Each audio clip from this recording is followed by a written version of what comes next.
Hey collective, good morning. Happy hump day. Hey, it's early.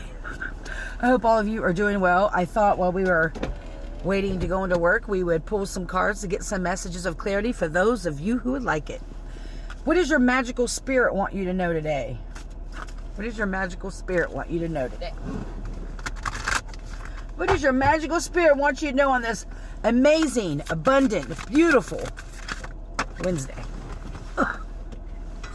Oh, my hair's already flying away. Damn it. Oh, well. Oh, that's good. Can't see all this. Like that light's going to help. Number 16. The awakened dead. Yeah, resilience. Nirvana. Self-appreciation. And yeah, we pulled this the other day. The things that almost broke me were the things that most awoke me. Have you been focusing more on... Now, you may have been doing a lot of shadow work, right? There's in my opinion, a fine line when we are doing shadow work or we're processing old trauma, however you want to identify healing, okay? When you're processing certain things from the past, different traumas you've had, it can be a slippery slope of staying in that energy. We are to look back in our rearview mirror in the past to heal things, to transmute them, to alchemize them, to heal and grow and evolve, and not stay in that energy, and then to come back. What I'm being shown is that there's, for some of you, you're doing the work. However, there's some energy that is pulling the past to the present. Not in a healing way. Like it's, I hope this is making sense. Like you're going in the back, you're going in the past, you're healing stuff, you're looking at things, you're peeling the layers of the onion back. Good job. You're doing a great job.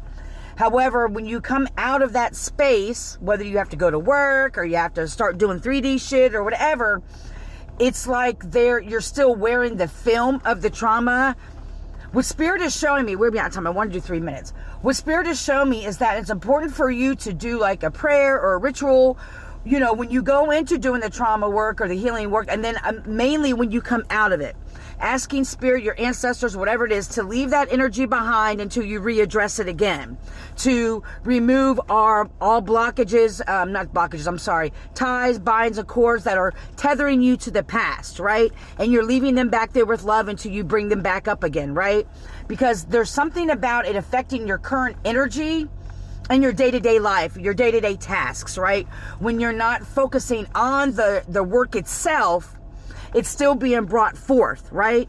And it's like, it's understanding that those things back there may have broke you, but now they're awakening you in the present. Part of that awakening, and we're already over 3 minutes, oh well.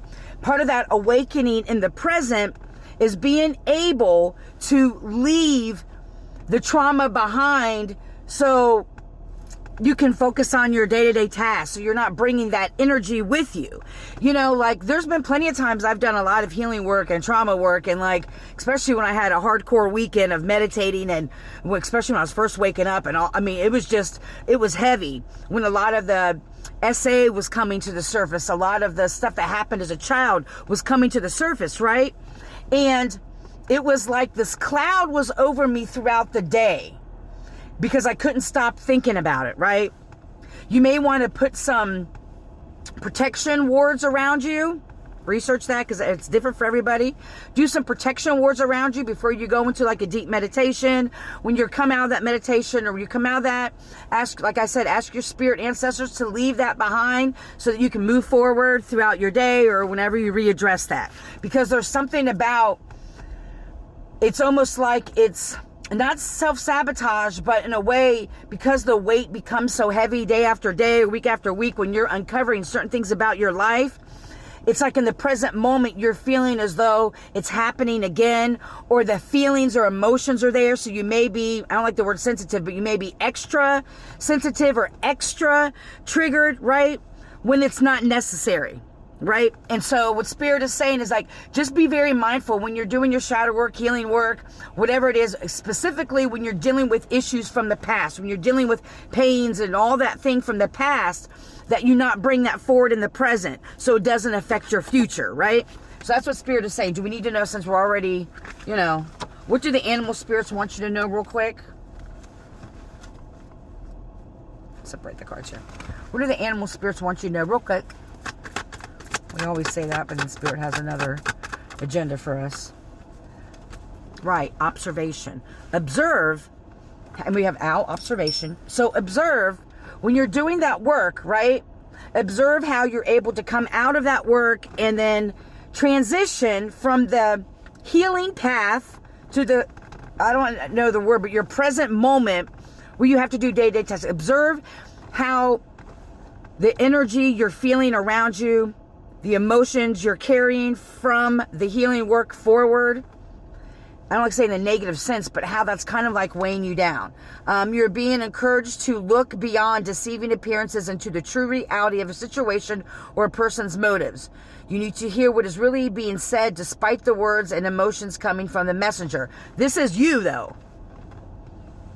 If you've been doing a lot of healing, say on your childhood, and you're looking at the projections placed upon you, like, no, I'm not this person, right? You're putting that away.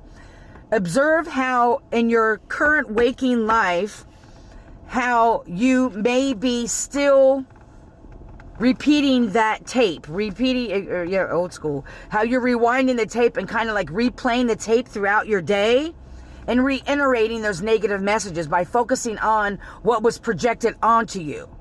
This is meant, like I said, Spirit wants me to go back to that. This is meant for you to look at it in the rearview mirror, work through it. It's not that it's going to be healed the first time, but, work through the projections, work through the false narratives placed upon you, work through the trauma, whatever this is.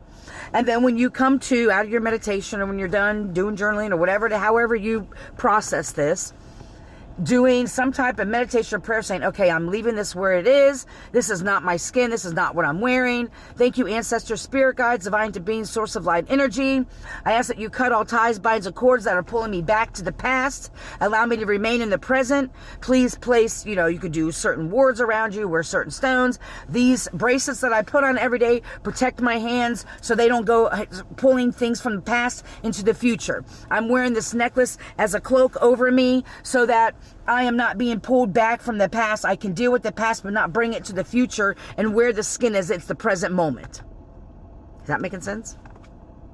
Okay. Yeah. Okay. That's the message. Do we want to why is this important for us not to pull from the past, not to allow the past to weigh us down while we're doing the shadow and healing work? How could this negatively impact us, Spirit? Because you may be wearing the betrayal scar. You've had a lot of betrayal in your past, right? And so this is like, forgiveness is not about conditioning. It's about releasing yourself from the burden of the pain. Right. Does that say conditioning? I just want to make sure. Condoning. I'm sorry. It's not about condoning past choices you made, right? Because then you start second guessing your present self, right? And so that's how you may be actually betraying yourself, is wearing that betrayal scar. Okay? I hope you're healthy and happy and full of joy. I truly do. Get outside. If you can't, just open your blinds up. Look at the sun today. If you're able to do that, take your shoes off, put them on Mother Nature, put them on the ground, ground yourself, do some earthing. You are amazing. You are doing such a great job. Give yourself the same, I say it all the time, give yourself the same grace and space and compassion that you so freely give everybody else, but yet when it comes to you, you kind of shortchange yourself. Again, hope you're healthy and happy, full of joy. May you love and be loved. Heal. Don't harm. Have a great Wednesday.